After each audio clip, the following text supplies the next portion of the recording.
What are you going to believe? Facebook's self-proclaimed fact checkers or your lying eyes? Drink in the moment. 2024 cannot come fast enough. But till then, enjoy doing this to yourself, Democrats. The unfortunate message of vindication and making a hero of Kyle Rittenhouse is appalling, but the actual verdict in this courtroom based on this evidence is a defensible one, I think. Oh, so hang on. If you actually pay attention to the evidence in the court, it's obvious why they made the decision, but the decision is wrong because of how others will perceive it? And why would so many people have that particular view? And why would they have protests straight after, if you followed the evidence, the verdict was clear, the verdict was just, the verdict was right? Because they've been fed crap like this for 2 years. I find these people disgusting, Ellie. I'm disgusted at what I'm seeing. It's not just this trial, it's other trials. But this in particular, the fact that white supremacists roam the halls of Congress freely and celebrate this little murderous white supremacist, and the fact that he gets to walk the streets freely, it lets you know these people have access to instituting laws. They represent the legislative branch of this country. What are we to make of that? Welcome to the modern Republican Party. And this is what a majority of white people vote for, right? When I say that a majority of white people are in favor of this kind of violence, it is because a majority of white people consistently vote Republican. Matt Gaetz is giving the white folks what they want. Look at it. Look at yourselves. It's gross. You know he shot white people, right? In an act of self-defense, but anyway. A murderous white supremacist, huh? And this is something she said after the verdict. This isn't like something that she tweeted the night of the incident when she had a few glasses of wine and she didn't know what she was talking about, just shooting her mouth off. This is after the trial. This is after the prosecutor couldn't find an ounce of evidence that he's racist whatsoever. President Biden said some things that I think are so incorrect and untrue. He's not a white supremacist. I'm glad that he at least respects the jury verdict. And if the government had any information regarding his cell phone or anything, that he'd been to any of those websites or been online doing that kind of stuff, it would have been introduced in evidence. It wasn't.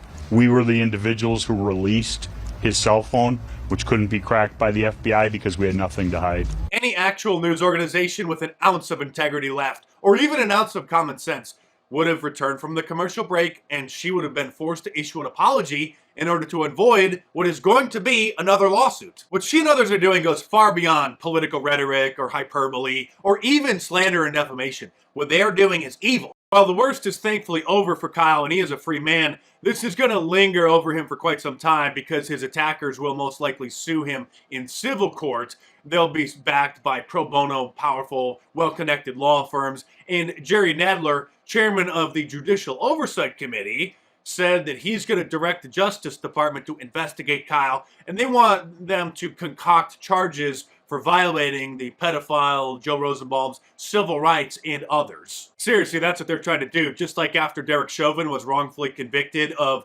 George Floyd's death, he was immediately arrested again by the feds, claiming that he violated George Floyd's civil rights.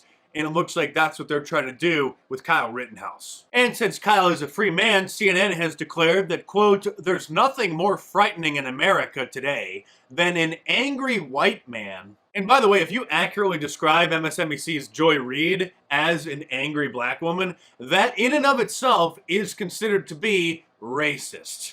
They call it the, quote, angry black woman trope. And there's a whole Wikipedia page dedicated to manufacturing the idea of somehow it being racist. The people in this country that have stage 4 liberalism and who are dumb enough to actually believe the lies in the liberal media probably actually think that Kyle killed a bunch of black people. That didn't happen. That's a made-up lie. A unanimous court decision, 12 impartial jurors coming to the decision that Kyle Rittenhouse is not guilty on all counts. None of it. Not a single individual who was implicated in this case was a victim, but rather they were the assailants. It is now a legal fact. But of course, the fake news media continues to do exactly what the fake news media does. Let me bring in David Henderson, a civil rights attorney here. And David, if you're the family of the dead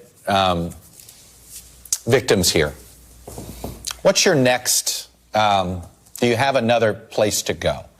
What does Mr. Huber's and Mr. Rosenbaum's family go? Do They continue to refer to the assailants as victims. They are not victims of a crime, and it was objectively proven in court, a unanimous decision of not guilty on all charges. Yet these NBC hacks continue to push this ridiculous narrative that somehow these career criminals who attacked a 17-year-old kid are somehow victims. These Democrat operatives who want to continue to perpetuate Democrat talking points above justice or at the expense of justice, whether it's this rift between black and white Americans that they want to further expand, or their constant push for gun control, the lies and the disingenuous coverage continues to be a priority for these political hacks masquerading as journalists. I think when we sit with this verdict, what we are going to look at is the really dangerous combination of liberal self-defense laws, like the ones in Wisconsin around the country, and the accessibility of guns. Because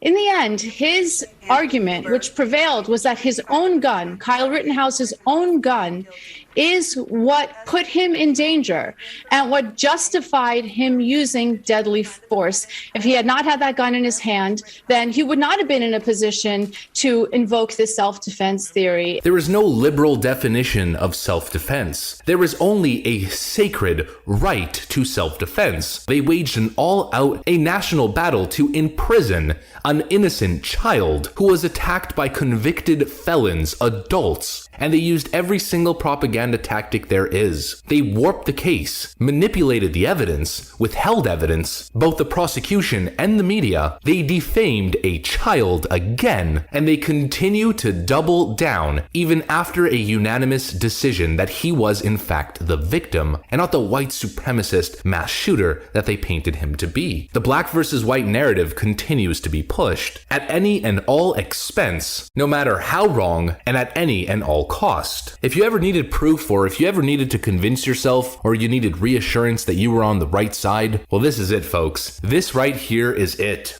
Why don't we talk about Rosenbaum's criminal record? Yes. So we got to be very careful in how we describe this. Yeah. Joseph Rosenbaum, he should have stayed locked up. If he stayed locked up for the atrocities he committed against children, none of this would have happened. Kyle Rittenhouse wouldn't be put in this position. He wouldn't have to go out and defend his community from violent rioters. He wouldn't have to worry about injuries among those violent rioters that he was still trying to help. Joseph Rosenbaum is an individual who committed atrocities, and I mean that when I say atrocity, because I can't get into specific details. The details of what Rosenbaum did to children are so graphic and vile that YouTube might actually give me a strike simply for saying it. Yep. They will suppress, demonetize, and potentially remove, because the description of what Rosenbaum was convicted of is an atrocity against a child, an adult action forced on children, more than one. Like 9, I believe, right? Tim, he, I don't know the exact number. Tim, he wanted to get shot. Multiple people. He wanted to get shot. He was telling the guy pushing every single button. He was saying, that night. That night, shoot Joseph Rosenbaum was pushing every single button to get into some kind of violent confrontation. Shout out to Julio Rojas.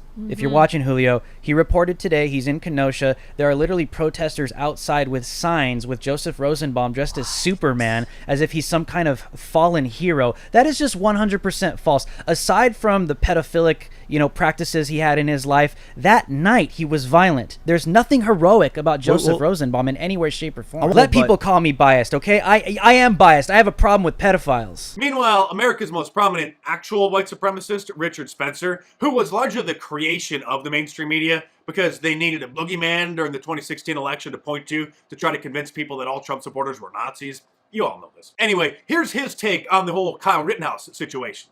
I know a lot of people like the Kyle Rittenhouse stuff, but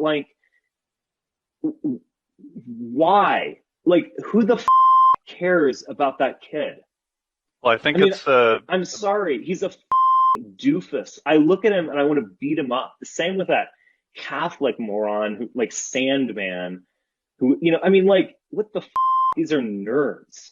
I'm Richard Spencer. Like, who cares about Kyle Rittenhouse? By the way, if you don't know, he was a leader of the alt-right, and then in 2020, he denounced Trump and voted for Joe Biden. Seriously, he did. There's a mountain of fake news about Kyle Rittenhouse that still needs to get debunked. And even though there's not enough time in the universe to get to it all, there are still some pretty big fraudulent stories that need to be exposed. Last year, when President Trump was pressured by the brood of vipers in the White House press corps to denounce Kyle as a mass murderer, of course, he refused and pointed out the obvious, that he acted in self-defense. PolitiFact, one of Facebook's trusted third-party independent fact-checkers, then declared that President Trump's statements were false. This is their bogus fact-check. President Trump says the video shows Kyle Rittenhouse, the 17-year-old charged with killing 2 protesters, who was trying to get away from them, fell, and then they violently attacked him. That's what obviously happened. That's what the videos show. That's what the court determined happened. But PolitiFact declared that that accurate description of the events was false. What are you going to believe, Facebook's self-proclaimed fact-checkers or your lying eyes?